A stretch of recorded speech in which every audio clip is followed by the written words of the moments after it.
Hello and happy Halloween. Welcome to GC360, your source for the spookiest news and stories from the bloody heart of our community and beyond. I'm Madelyn Agostini, and we have a packed show for you today. And I'm Simran Puri. Whether you're a student, faculty member, or someone beyond the grave interested in what's happening in our community, GC360 is here to keep you informed and engaged. Coming up, the race for mayor is heating up and the community is ready to make their voices heard. What's at stake in this election and how could it impact our city? Big ideas are taking center stage at GCSU. TEDx Georgia College is here, bringing together students, faculty, and powerful voices to share stories and ideas that spark change. The community's biggest event is back of the year. Deep Roots brings people together to showcase what makes Milledgeville so special.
Election day is around the corner, and this election is bringing national and local news. Whitney Welch joins us with a closer look at the candidates and key issues in the campaign. Milledgeville voters will head to the polls on November 4th to decide the city's next mayor in a closely watched race between current mayor Mary Copeland and first-time candidate Walter Reynolds. First-time candidate Walter Reynolds shares his vision for expanding economic opportunities in Milledgeville. We need a city that is ready to grow. We need a city that says yes to opportunities to bring jobs, which bring wages, which brings real support for not only our families, but also for our young entrepreneurs that want to stay here. The way that we can create more jobs and more opportunities in Milledgeville is by refining and modernizing our entire business permitting process. Mary Copeland's campaign manager, Quentin T. Howell, discusses her administration's focus on the job creation and economic development. She talks about the new hotel that's coming to town that's going to bring a tremendous amount of jobs. She's been working along with her city council with the Central State Development Authority. They partner with us, as well as the Development Authority for Milledgeville, as several projects are in the works. So there's a lot that's actually been working on, and it takes a while for you to get to your own agenda. And so now she's in that agenda. Mr. Reynolds describes what kind of mayor he intends to be for the Milledgeville residents if elected. More than anything, I promise to be a mayor that is transparent, that is accountable, that listens, and takes action. You know, all too often we make big promises about what our plans are and what we're going to do, but what I am promising is to remain true to the core values and the ethics that I have always sought to demonstrate in my career in public service. I promise you that I will continue to adhere to those same principles that I always have. And more than anything, that I'm going to listen, because it's not up to us to provide top-down solutions. We have to listen to the community, we have to listen to our neighbors, and they need to tell us what needs to be done in the community so that we can bring those resources to the table, take action, and finally move this community forward. Mr. Howell explains why the city of Milledgeville should trust Mayor Copeland to serve a third term as mayor. As mayor, I would say two of the most successful terms any mayors of recent memory have had. I mean, no scandals, no issues with credit cards, stealing of monies. I mean, she has had two incredibly successful terms. There's actually no reason then to not trust her with a second term for mayor. With Election Day approaching, Milledgeville voters will decide which candidate, Mayor Copeland or Walter Reynolds, can best lead the city's growth and serve its residents. From GC360, I'm Whitney Welch. At Georgia College, influential and bold conversations lighting up the stage and inspiring new perspectives across campus. Braylon Negley has an inside interview with the speaker up next. The familiar red circle logo behind TED Talks set the Russell Auditorium stage of GCSU on October 17th.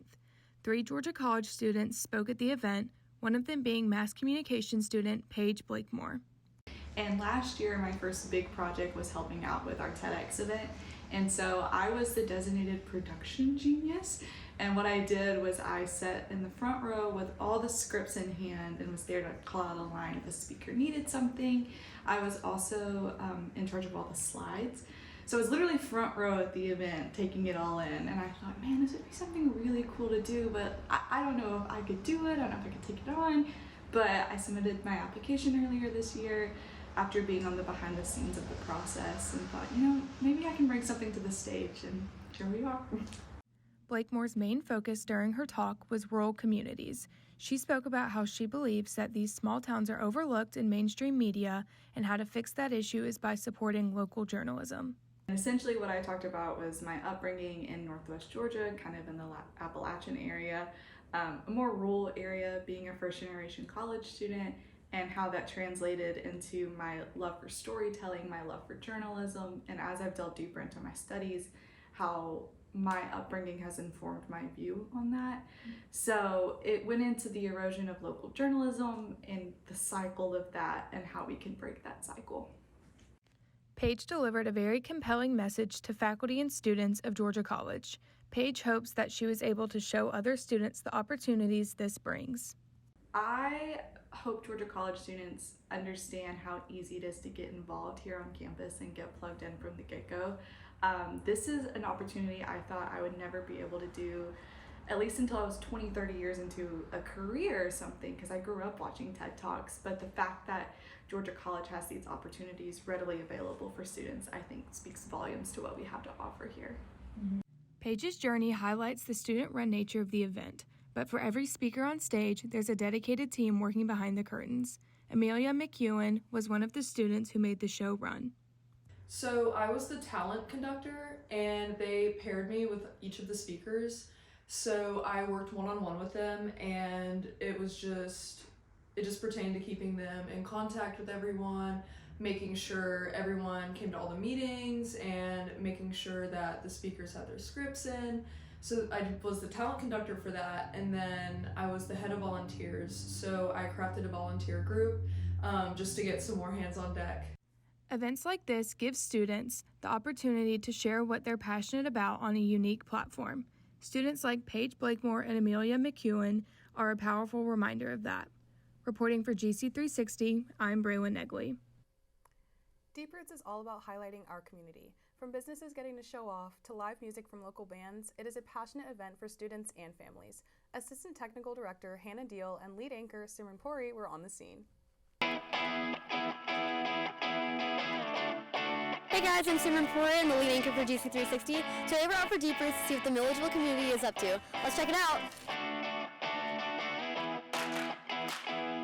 Hey, I'm here with Mackenzie, Sarita, and what are y'all here for today? I'm here for Deep Roots and to see my friends. Deep Roots to look at cars. To look at cars? Yeah. Have you seen any of the vendors yet? Where are the cars? They're over there, the car show. Oh, have you seen any vendors yet? Yeah, we went down this way. We were looking at the permanent bracelets, the permanent jewelry. Oh, and how would y'all rate your Deep Roots on a scale from 1 to 10 today? I'd say like a 9 out of 10. It's really hot, but other than that, it's great. 10 out of 10. Adam. Alex. And what are y'all out here doing today? Just came to see what's going on. It's my first time here, so I've never experienced. Oh, it's your first Deep Roots. Yes, we're here to have some fun. I'm here with Emma, who's the PR director for GC360. And Madelyn, the assignment news editor. And Cassie, GC360's #1 fan. And what are y'all out here doing? Just playing around. We're having fun. Happy Deep Roots. Yes, so fun. Hey, I'm here with Nathan. And what are you out here doing today? We're selling out here at the Millie Market, right here at Georgia College. So both my wife and I are alum with Georgia College. We love Georgia College. Go Bobcats. That's it, baby. And what are y'all selling? We're selling, we have sign hunts. So what we do is we design, cut, paint and assemble all these signs in Perry, Georgia, and we love to come back to Millersville to sell them. Love it. And what is like the hottest thing that's been selling today? Georgia Bulldogs. Go Dogs! Go Dogs! Go Dogs! So Georgia Bulldogs. It's our highest selling sign. Get out of here. Get out of here. No. Hey, I'm here with, what's your name? Layla, Kinsley, Bentley, Janelle. And where did y'all get your face paint done? We got it done like where the bouncy, all the bouncy houses at. Bouncy houses are? Same. And why did you choose this design? Because it was so cute and pretty. Why did you choose the design? Huh? Why did you choose the face design? Because I liked it. Because I learned about scarecrows at my school. Oh, and how would you guys rate Deep Roots on a scale from 1 to 10? 10 being the best thing ever. 100. 100? 100. 100? 100. 100? That looks like my dog, and I miss my dog now. Hey, I'm here with Eva. We love Eva. She's like in charge of a lot of student media. In charge is not exactly right. I try to be. And give us a little fit check. An outfit check. What are you wearing? So I'm wearing my own T-shirt with a pocket, and I have a button here that says "I love GCSU." Which Go is true, Bobcats. but go Bobcats. I have a pair of jeans that are about 12 years old, and my most favorite brand in the whole world. Can I say? Yes. Adidas. Which Americans call Adidas, but it's Adidas. And I have a backpack, Adidas. And how would you rate Deep Roots on a scale from 1 to 10? Oh, 10. 10, definite 10, and it gets better every year. Excuse me, are you the Erin Finnegan? Hi. These are my pointers. Hi. How are you? This is Simran. It's Hannah. Guys, we gotta be interviewed. Hey, I'm here with Richard. Uncle Rich, Mary, Erin's mom, Your executive producer, Erin Finnegan. And Kevin. Erin's dad. And how will y'all rate Deep Roots so far? So far, it's excellent. So far, it's great. Honestly, my favorite part is getting to see all the vendors. Like, I'm super excited to come home with some new decorations. The weather couldn't be more perfect. Thanks for tuning in, Bobcats. My name is Simran, Puri, and I've loved covering Deep Roots of 2025. When we're not on the air, you can find us on YouTube and Instagram at GC360 News and the CableCast app, NBC TV, Channel 4. Thanks. Coming up after the break. A new era of music is coming to Georgia College. Construction is completed at the new music hall that promises to give our musicians more ways to hone their talents. GCSU is providing innovative ways for nursing students to get hands-on experience. All this and more coming up.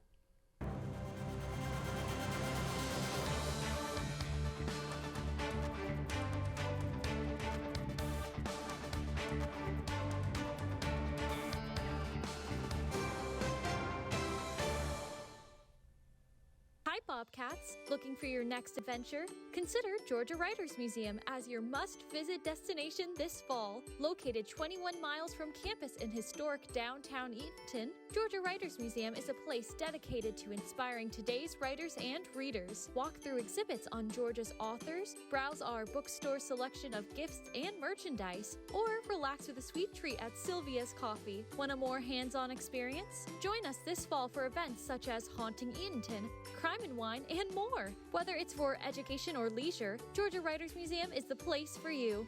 Learn more at georgiawritersmuseum.org. Go Bobcats!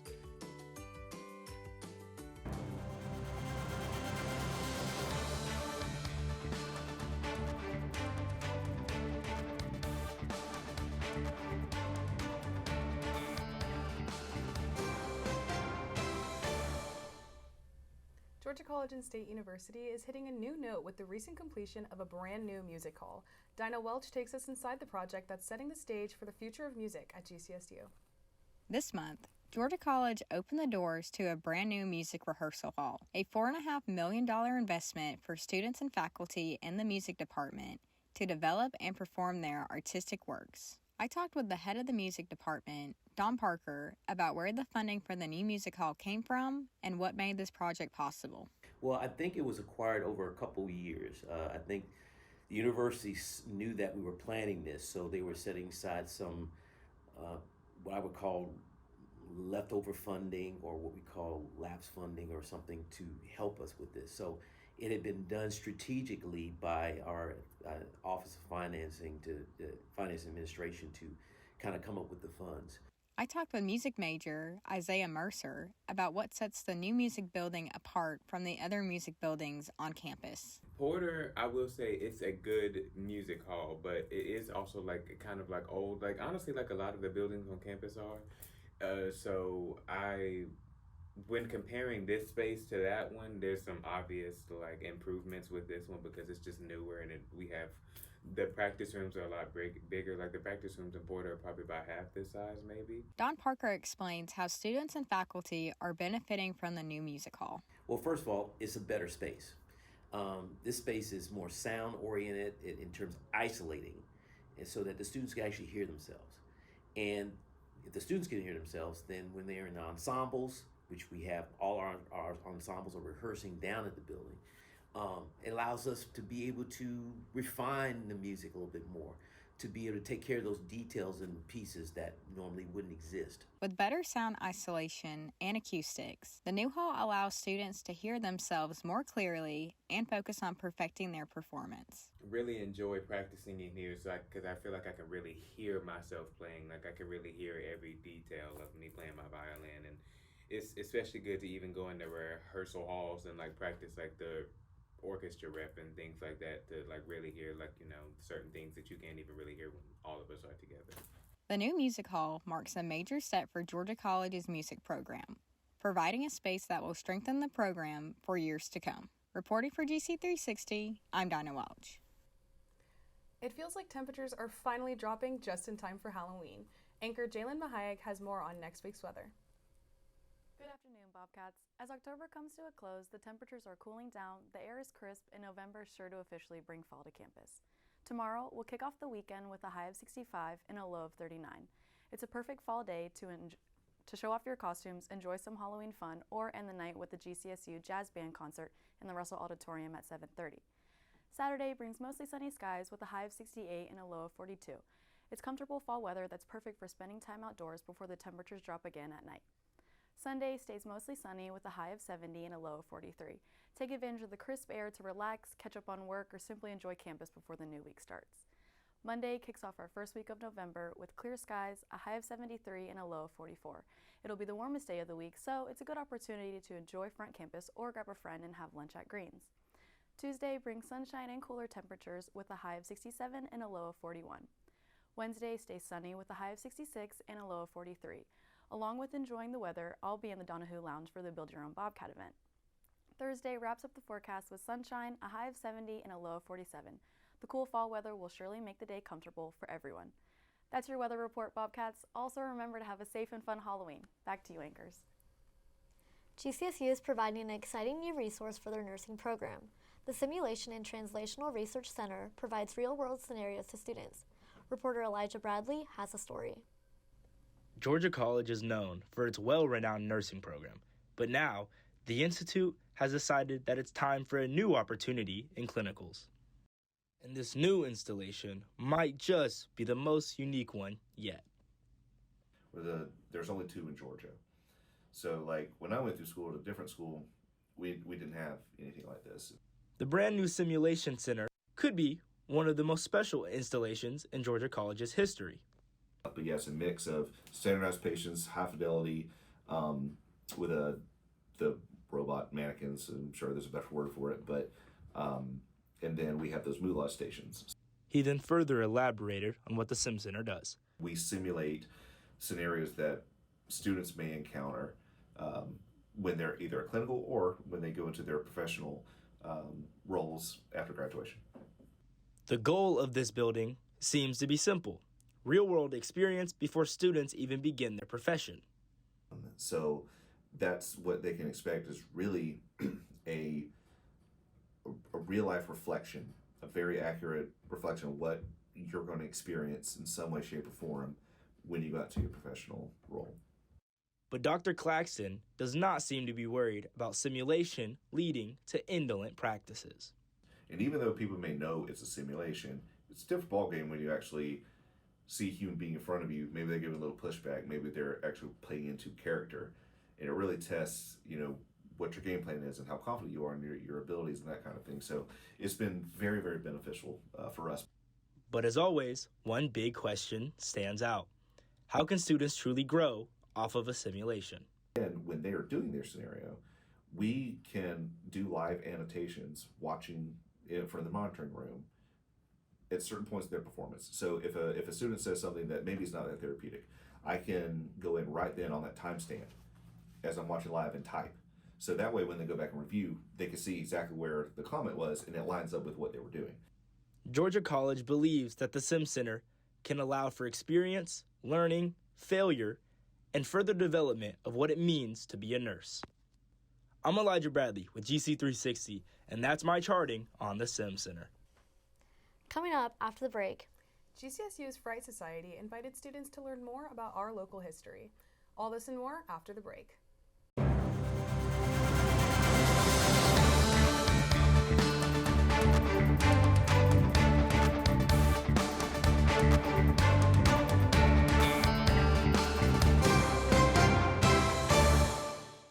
Andalusia Farm served as the home of the famed author Mary Flannery O'Connor. There's a ton of stuff that college students can come and enjoy. On top of that, this is a wonderful and beautiful place for Georgia College seniors to come and have some of their portraits done. But even more so than that, we have a nature trail down by the pond, which is about 2 miles long. It is very, very beautiful. And we also have Astor and Mrs. Shirley, who are pretty fun to visit as well.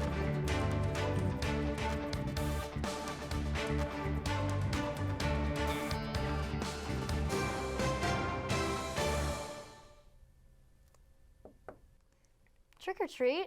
Do we have any entertainment this week? Boo! We sure do. As Halloween approaches, more scary films have made their way out of the shadows. One in particular is the newest big screen adaptation of the popular anime Chainsaw Man. It has beaten out the horror film Black Phone 2 to top the North American box office. So, grab some popcorn and get ready to be on the edge of your seats. On the music side of things, singer Demi Lovato has just released her 9th studio album, It's Not That Deep, on October 24th, 2025. She plans to go on tour in the States starting April 8th, hitting 23 cities along the way.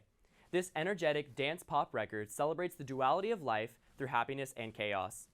The prison release date for celebrity Sean Diddy Combs has been set for May 8th, 2028, according to the public records from the Federal Bureau of Prisons. This date includes the year which he has already served since being sentenced in September 2024 and is a result of Combs being dropped from the more serious charges of sex trafficking. Moving along, the season premiere of the new season of Keeping Up with the Kardashians, Kim reveals she has a small brain aneurysm after the footage of her going into an imaging scan. We are wishing her the best during this time and look forward to more episodes in Season 7. That's all the scary stories I have for entertainment this week, Bobcats, and happy Halloween. Back to you. GCSU's Fright Society recently hosted a cemetery walk to honor Milledgeville's history. Hannah Della and Madelyn Agostini went to pay their respects. What's up, Bobcats? Today I'm back on the prowl, and today we have a special guest, GCSU's very own Fright Society. I'm here with the president and vice president of the Fright Society, and here's them to introduce themselves. Hi, I'm Hannah Lovern. Here at the Fright Society, we're gonna take a little walk in the graveyard for our little meeting today as the sun goes down and just learn about Milledgeville history, and I'm also the president. Hi, I'm Jamari Brown. I am the vice president and current treasurer of the Fright Society. And the Fright Society, we do a lot of spooky activities that range from movie nights to cemetery walks. And so, yeah, we're just gonna have fun today. Awesome. Thank y'all so much. I'm so excited for the walk.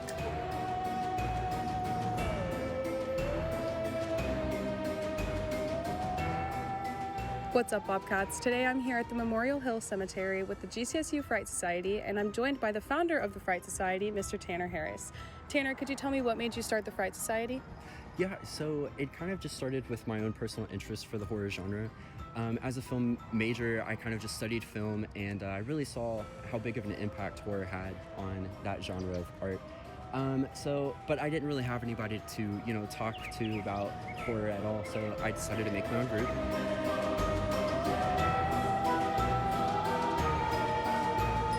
I just thought that, I live right next to the cemetery, and I was like, yeah, let me go check out the walk-in in. I'm like, that seems interesting. And so far, the people have been real cool, and we just got here, and the cemetery is huge, and it's really pretty, and so, yeah, I'm definitely excited and enjoying my time here. Awesome.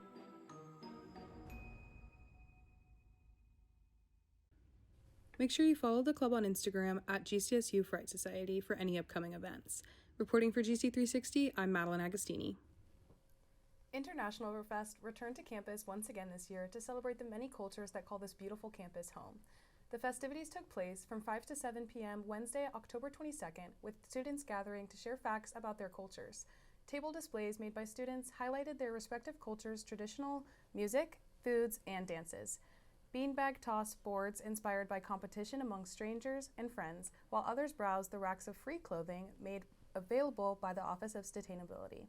Anchor Olivia Blanton got the opportunity to interview Andrew Ernest, co-president of the GCSU International Club.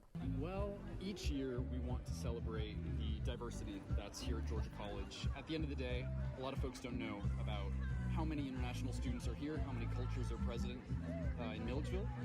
And I think it's very valuable to celebrate what we have and allow our students to kind of show where they came from. Because at the end of the day, they're taking in a lot of American culture, and we're given them Milledgeville, but it is an opportunity for them to show what they've got going on from home. This week, we have updates from your favorite Bobcat teams. Anchor Natalie Ross has the latest. Hey Bobcat Nation, I'm Natalie Ross, and it's time for your weekly Bobcat Sports Update. Our men's cross-country team raced their way to a third-place finish at the 2025 Peach Belt Conference Championship, hosted right here on campus. It's the first time we've hosted the event since 2016, and the Bobcats did not disappoint. Leading the pack was Shipley Smith, who clocked in at 25 minutes and 41 seconds in the 8K, just one spot away from the all-conference honors. And for his outstanding performance, Shipley's been named the Zaxby's Player of the Week. Talk about fast food and fast feet. And the good news doesn't stop there. GCSU Athletics just crushed its Day of Giving goal, raising over $190,000 for more than 1,100 gifts. That's 116% of the target. The most successful Day of Giving in program history. Athletic Director Wendell Station said it best, quote, "When our community comes together, incredible things happen," end quote. Those funds will help our student athletes with training, travel, nutrition, and more, proving that the Bobcat Nation always shows up big. Now let's take a look at what's coming up on the court and on the field. Friday, October 31st, women's volleyball hits the road at 6 p.m. Saturday, November 1st, women's soccer plays at 1 p.m., followed by women's volleyball at 3 p.m. Wednesday, November 5th. Women's soccer is back home at 5 p.m. Friday, November 7th, women's volleyball plays at home at 6 p.m. And Saturday, November 8th, women's soccer closes out the week with a match time to be determined. So mark your calendars, throw on your blue and green, and come cheer on your Bobcats as they keep the momentum going strong. I'm Natalie Ross, and that's your Bobcats Sports Update. Until next time, go Bobcats. That's all for GC360 this week, Bobcats. Thank you for joining us today, and make sure you tune in next Thursday at 4 p.m. on NBC TV4 through the CableCast app. I'm Madelyn Agostini. And I'm Simran Puri. When we're not on the air, we keep you up to date on our social media. That's at GC360 News on Instagram and YouTube and TikTok, and at bobcatmultimedia.com/GC360. Always available to you where news comes full circle. See you next week.